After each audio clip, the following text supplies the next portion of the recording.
खुदाम यीशु मसीह जिसकी आमद की खुशी जहां भर में मनाई जा रही है, उसी के नाम में आपकी सलामती हो।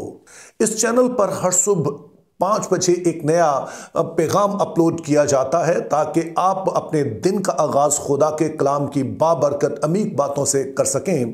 तो इसलिए अगर आपने अभी तक इस चैनल को सब्सक्राइब नहीं किया है तो आप इसे ज़रूर सब्सक्राइब करें, इसे लाइक करें, इस पर कमेंट करें और अपने प्यारों के साथ इसे शेयर करते रहें ताकि हम ज़्यादा से ज़्यादा लोगों तक खुदा का कलाम पहुंचा सकें।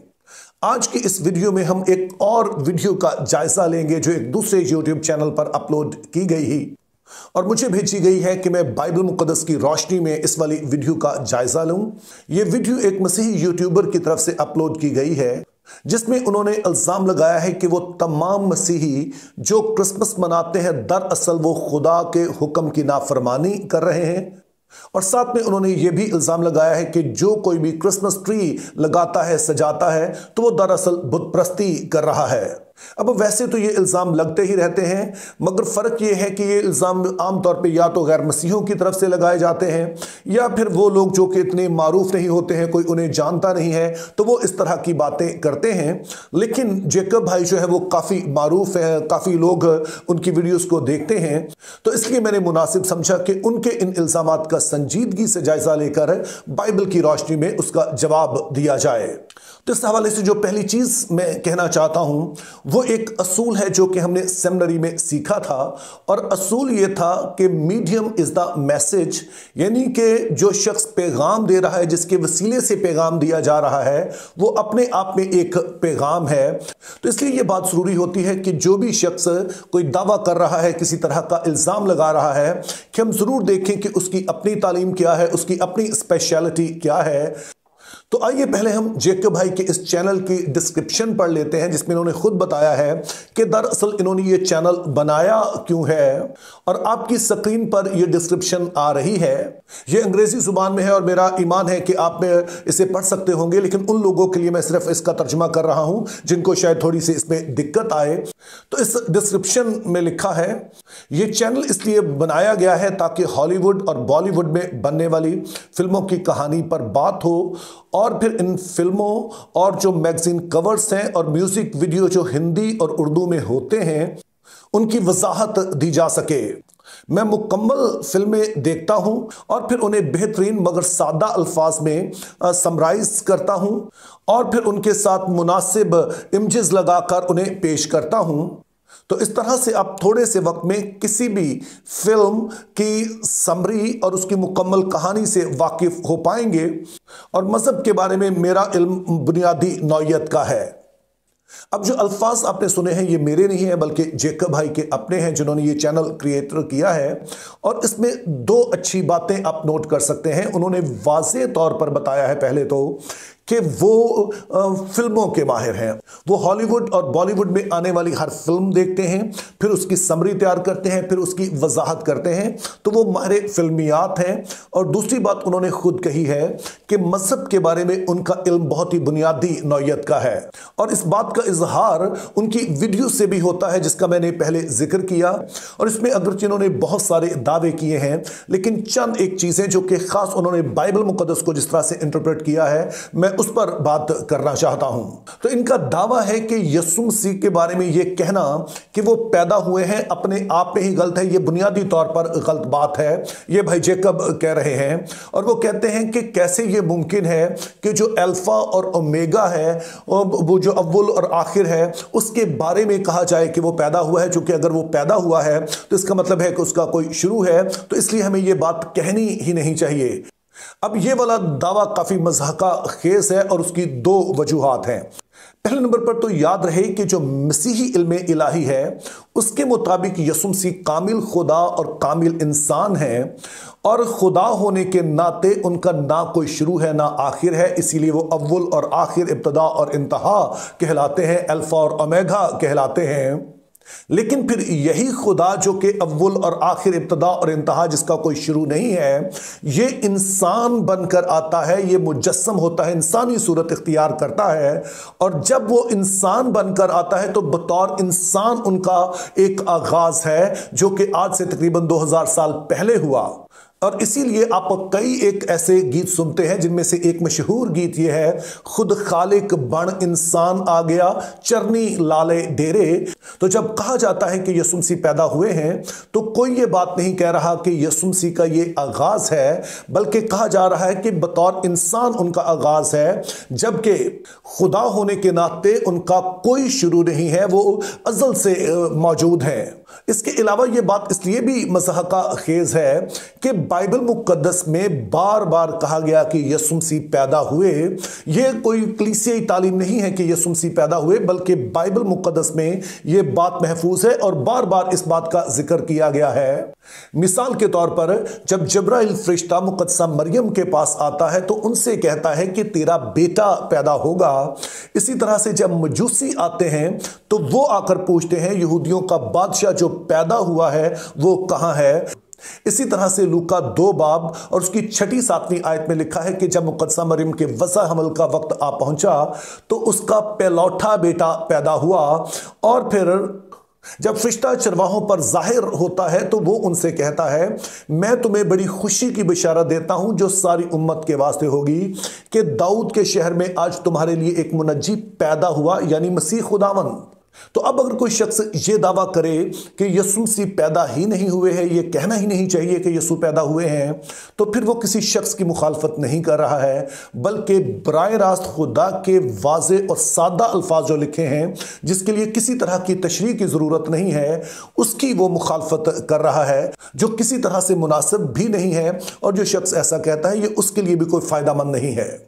ताहम जैकब भाई फिर यहीं पर नहीं रुकते हैं, फिर वो इस्तिस्ना 16 बाब उसकी 20 से 22 आयत की वो तशरीह भी करते हैं और ये भी बड़ी दिलचस्प तशरीह है जो वो पेश करते हैं। तो आइए हम इन आयात को पढ़ेंगे और फिर हम देखेंगे कि उन्होंने क्या दावा किया और दरअसल इन आयात का मतलब क्या है। तो इस्तिस्ना 16 बाब उसकी 20वीं आयत में लिखा है, जो कुछ बिल्कुल हक है तो उसी की पैरवी करना ताकि तू जीता रहे और उस मुल्क का मालिक बन जाए जो खुदावन तेरा खुदा तुझको देता है। अब जैकब भाई इसकी जो तशरीह करते हैं वो ये है कि यहाँ पर जिस मुल्क की बात हो रही है वो नया यरूशलेम है, आसमानी मुल्क है। लेकिन अगर आप इस्तिस्ना 1 बाब उसकी पहली आयत पढ़ें तो आपको पता चल जाएगा कि ये बेसिकली किसके बारे में कहा जा रहा है कि यहाँ पर मूसा बनी इसराइल की उस नस्ल से बात कर रहा है जो कि बियाबानी सफ़र के दौरान पैदा हुई। जैसा कि आप जानते हैं कि जब बनी इसराइल मुल्क मिस्र से निकले तो फिर वो 40 साल बियाबान में घूमते रहे अपनी नाफरमानी की वजह से, और फिर वहीं पर वो मर खप भी गए। सिर्फ हम देखते हैं कि यशुआ और काली भी थे जो उस नस्ल में से बचते हैं। और जो फिर नई नस्ल पैदा होती है इस दौरान में, तो ये वो हैं जो कि हम मुल्क के मौदा के किनारे पर बैठे हैं, मुआब के मैदानों में बैठे हैं और अब इन्होंने मुल्क के मौदा में दाखिल होना है। तो यहाँ पर मूसा उन्हें याद दिलाता है कि तुम इस मुल्क के मौदा, मुल्क के कनान के वारिस हो जाओगे अगर तुम इन सारी बातों पर अमल करो।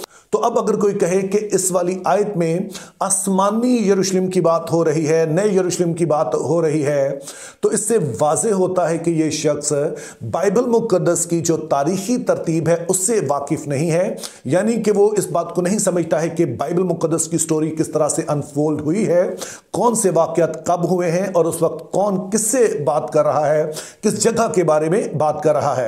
और इसके बाद फिर वो इस्तिस्ना 16 बाब उसकी 21 और 22 आयत की तशरीह करते हैं। तो आइए पहले इन आयत को भी पढ़ लें। यहां लिखा है, जो मज़बा तो खुदावंद अपने खुदा के लिए बनाए उसके करीब किसी किस्म के दरख्त की यसीरत ना बनाना और ना कोई सतून अपने लिए खड़ा कर लेना जिससे खुदावंद तेरे खुदा को नफरत है।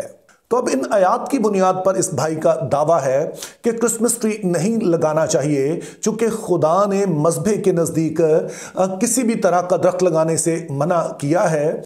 लेकिन अगर आप ग्रामर के असूलों से थोड़ा बहुत भी वाकिफ़ हैं और आप ध्यानदारी से काम लें तो आपको पता चल जाएगा कि यहाँ पर क्या बात हो रही है।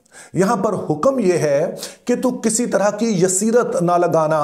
इस सेंटेंस में जो ऑब्जेक्ट है, जो एक मफूल है, वो यसीरत है और किसी भी किस्म का दरख्त जो बताया गया ये उसकी सिफ्त बयान की गई है, ये उसका एडजेक्टिव है। सादा लफ्जों में कहेंगे कि जिस चीज से मना किया गया है वो यसीरत है, और बताया गया कि चाहे ये यसीरत जिस भी दरख्त से बनाई जाए वो मना है। और यसीरत का मतलब होता है एक बुत। ये एक देवी थी जिसको बाल देवता के बीवी के तौर पर समझा जाता था, उसके साथी के तौर पर समझा जाता था। वो जरखेजी की देवी थी, और चूंकि मुल्क कनान में पैदावार का ज्यादा इन्हिसार बारिश पर होता था, तो इसलिए यहां पर ये दो देवता यानी कि बाल देवता और यसीरत देवी ये बहुत ही पॉपुलर थे। तो खुदा ताला कह रहे हैं कि जब तुम दुआ के लिए आओ तो तुमने मुझसे दुआ करनी है, मेरे हजूर में तुम आना है, तो किसी तरह से किसी और को जहन में नहीं रखना है। और इसीलिए कहा गया कि तुमने इस देवी का कोई बुत बना के, जो कि लकड़ी से बनाया जाता था, जो मुख्तलिफ दरख्तों से बनाया जाता था, तुमने इस लकड़ी का बुत बना के यहां नहीं लगाना है। और रही दरख्तों की बात, तो बाइबल मुकद्दस को पहले वर्ग से लेकर आखिरी वर्ग तक पढ़िए तो आप इस बात को देख सकेंगे कि खुदा को दरख्तों से किसी तरह का कोई मसला नहीं है। मिसाल के तौर पर जब खुदा ने पहला इंसान बनाया तो उसे खुदा ने बागे अदन में रखा। लफ्ज पर गौर कीजिए, बाग, जहां पर दरख्त होते हैं उसमें खुदा ने रखा ताकि उस बाग की निगहबानी और बागबानी करे। और फिर इन्हीं दरख्तों के बीच में खुदा ताला आते थे, आकर वो आदम से मुलाकात करते थे। तो खुदा को दरख्तों से क्या मसला हो सकता है, ये तो उसकी मखलूक हैं। इसी तरह से जब आप नए यरूशलेम को देखते हैं, बाइबल मुकद्दस का आखिरी वर्ग देखें, 22वां बाब देखें, तो वहां भी हमें बताया गया कि नए यरूशलेम में एक अबहया का दरिया बह रहा है और उसके वार प्रार दरख्त लगे हुए हैं जिसमें हर महीने फल आता है। और रही हैकल की बात, तो उसके लिए आपको जरूर सलातीन की पहली किताब उसका 6वां बाब और उसकी 15 से 38 आयत तक पढ़ना चाहिए। ये पूरे हवाला मैं आपके लिए नहीं पढ़ूंगा, लेकिन मैं आपके लिए सलातीन की पहली किताब 6वां बाब उसकी 31 से 35 आयत पढ़ देता हूं, जिसमें कुछ यूं लिखा है। और इल्हाम गाह में दाखिल होने के लिए उसने जैतून की लकड़ी के दरवाजे बनाए। ऊपर की चौखट और बाजुओं का अर्ज दीवार का 5वां हिस्सा था। दोनों दरवाजे जैतून की लकड़ी के थे और उसने उन पर करूबियों और खजूर के दरख्तों और खिले हुए फूलों की खुदी हुई सूरतें कंधा की और उन पर सोना मंडा और उस सोने को क्रूबियों पर और खजूर के दरख्तों पर फैला दिया। और ऐसे ही हैकल में दाखिल होने के लिए उसने जैतून की लकड़ी की चौखट बनाई जो दीवार का 4था हिस्सा थी, और सनोबर की लकड़ी के 2 दरवाजे थे। एक दरवाजे के दोनों पट दोहरे हो जाते थे और उन पर क्रूबियों और खजूर के दरख्तों और खिले हुए फूलों को उसने कंधा किया और खुदे हुए काम पर सोना मंडा। अब यहां पर जो इल्हाम गाह कहा गया है, इससे मुराद है पाक तरीन मुकाम। और हमें बताया गया है कि इसका एक दरवाजा बनाया गया, उसके आगे पर्दा लगाया गया। तो जो दरवाजा बनाया गया उस पर मुख्तलिफ तरह की नक्श निगारी की गई है, उस पर करूबी बनाए गए हैं, उस पर खजूर के दरख्त बनाए गए हैं और फूल कंदा किए गए हैं। और चूंकि इससे दिखाना यह मकसूद है कि जब आदम ने गुनाह किया तो वो खुदा की हजूरी से खारिज कर दिया गया, और फिर खुदा ने बागे अदन के बाहर फरिश्तों को मुतय्यन कर दिया। लेकिन अब खुदा अपने फजल से बनी इसराइल को यह मौका दे रहा है कि वो खुदा की हजूरी में आ सकें, और उनकी नुमाइंदगी करते हुए सरदार काहिन खुदा की हजूरी में आ सकता है। तो जो हैकल का पाक तरीन मुकाम है जहां अहद का संदूक रखा हुआ है, वहां पर हम देखते हैं कि खजूर के दरख्तों की नक्श नगारी की गई है। तो इस सारी गुफ्तगू से एक बात तो वाज़ेह हो जाती है कि खुदा को दरख्तों से किसी तरह का कोई मसला नहीं है। जब आदम के रहने के लिए जगह बनाई गई जहां पर खुदा उससे मुलाकात करे, तो वो ऐसे ही है जहां दरख्त ही है। नए यरूशलेम की बात की गई तो वहां दरख्त हमें नजर आते हैं। पाक तरीन मुकाम बनाया गया तो उसके दरवाजे पर, हत्ता कि पाक मकान जो है उसका दरवाजा जो बनाया गया उस पर भी एग्जैक्टली इसी तरह की नक्श निगारी की गई, जिससे वाज़ेह है कि खुदा की ये सभी मखलूकात है, खुदा को इनसे किसी तरह का मसला नहीं है, बल्कि खुदा इन चीज़ों को इस्तेमाल करता है ताकि इनके ज़रिए से एक ख़ास किस्म का पैगाम वो अपने लोगों को दे सके। तो इस तरह से हमारे इस भाई ने जो इस्तिस्ना 6 बाब उसकी 20 से 22 आयत की तशरीह की है, उसकी कोई बाइबली बुनियाद नहीं है। वो सिर्फ जज्बाती बातें हैं, कहीं का ईंट कहीं का रोड़ा, कोई बात इधर से उठा ली कोई उधर से उठा ली। लेकिन जब आप बाइबल मुकद्दस का पूरा मुकाशफा देखते हैं तो आप इस बात को वाज़ेह तौर पर देख सकते हैं कि यीशु मसीह बतौर इंसान यकीनी तौर पर पैदा हुए और इसमें किसी तरह का कोई हर्ज नहीं है यह कहना कि यीशु मसीह पैदा हुए और बतौर इंसान ये उनका आगाज है, बतौर खुदा उनका कोई शुरू और कोई आखिर नहीं है। और फिर इस्तिस्ना 6 बाब 20 से 21 की बुनियाद पर यह दावा करना कि ये क्रिसमस ट्री बुत परस्ती है, ये नहीं लगाना चाहिए, किसी तरह से भी साबित नहीं होता है। तो अपने इस भाई से मेरी दरख्वास्त है कि जिस चीज के आप माहिर हैं आप जरूर उस पर बात करें।